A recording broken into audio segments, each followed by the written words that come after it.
welcome to a Voice podcast, where we talk from A to Z. Alright, before we start, I would like to tell you a story. In November 2025, West Sumatra was hit by massive flood and landslides. Entire villages were destroyed. Nearly 1,000 people lost their lives, and almost 1 million were forced to leave their homes. This didn't happen somewhere far away. This happened here in Indonesia. And scientists warn that disasters like this are becoming more frequent, more intense, and more deadly because of climate change. Yet despite this reality, many people in Indonesia still doubt climate change. Surveys show that Indonesia has one of the highest proportion of climate change skeptics in the world. So, the question we are exploring today is, can education, specifically English language education, be part of the solution? And to discuss this, I'm Vina Arlisya, joined by two incredible guests. Please welcome Davina, a student climate advocate and researcher who studies what young Indonesians know about climate change and what they actually do, and Mayza, an English focus on environmental awareness who explores how English classes can do more than teach a language. Welcome to both of you. We're so glad you are here. Yeah, nice to meet you. Nice to meet you. Nice to meet you. What a Nice to pleasure meet you. be Thank here. you. All right. Let's start with the reality check. Davina, Yes? what do you think about the awareness of our Indonesian citizens and the younger generation? Oh, alright. Honestly, it is hard for me to answer, but I found there were study done in Medan. They asked junior high school students for climate change, and most of them knew the basics. Okay. But when the researcher asked deeper questions like how, who, and what should we do for climate change, a lot of them went blank. They didn't know it. And it got me thinking that young generation aren't bad or lazy. They just know the surface, but they don't know like the why itself. And imagine when someone say to you, eating a lot of sugar is not good for your health. Maybe you just change your eating sugar like a day or 2 days, and then after that you forget it. Right. But when you know why eating a lot of sugar is not good for your health, because it can cause illness, can harm your body, you can change your consumption habit for sugar in a long-term way. And that's exactly where we are right now for climate action in education. Yeah. Alright, that's a really good point. And Mayza, from your side as an educator, do you see the same thing in the classroom? Well, actually, the answer is yes. And I know exactly why. So, there's a funny story about it. Students at Medan actually see the climate problems every single day. There's flooding, there is bad air, there's dirty river. But nobody puts them into the bigger picture. So the students only know that, oh, there is a climate problem. Yes. See, so I do research through the Indonesian textbooks. Then, they actually talk. There's a chapter talking about environment.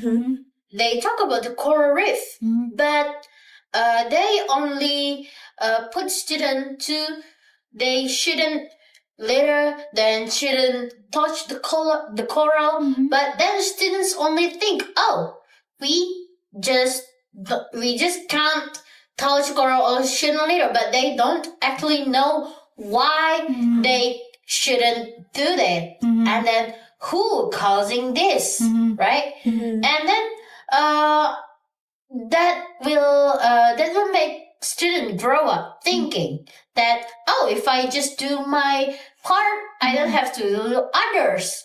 So that's actually brings the wrong example of what are we going to trying to make our students' life.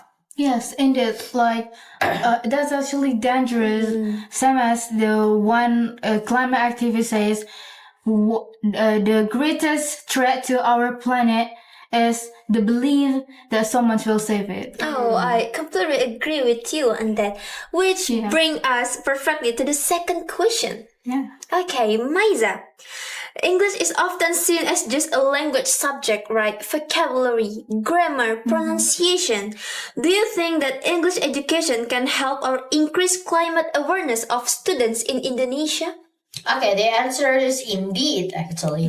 So, there's a big mistakes among the citizens that think that English is just a language. We learn English just to learn the language. But actually, when we learn the language, we need to use the real life example to understand it, right? Yeah. So, for example, you want to increase your reading skills. You can read a newspaper or an article every day, and then if you want to improve your listening and speaking, you can join the debate club. So you can increase your listening and you can also speaking at the same time. Right. So that's the point. And why it can increase students' awareness, because we use the real life example. So the students' awareness can increase more and more again and again. So it will make students more care about the environment itself. Agreed, and this isn't Indonesia's problem. Some countries has the same struggle. The teachers care about climate change, but they don't know how to bring it into the classrooms, I guess. Right. That's a great point to end on, actually. Yeah.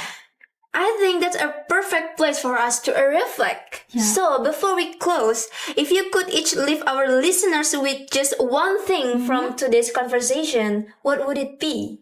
All right, for me, we need the education that not only teaches about what happened, but why and who is responsible. Yeah, what do you think? For me, for any teacher who listens to this, you don't need to wait until you can do it. Just do or use whatever what have already there. So you don't need new subject. You just need to use what already have. And I know you can do it. You just don't have to procrastinate that anymore. Yeah, that's really powerful. Alright, thank you both so much for this meaningful discussion. Do you have any message for our listeners? Yes. Okay. For me, you cannot protect the environment unless you empower people, you inform them, and you help them understand. All right. So be part of the solution, not the pollution. I love that. This has been our podcast on fostering youth climate awareness through English language learning. Thank you for listening, and we will see you next time. Goodbye.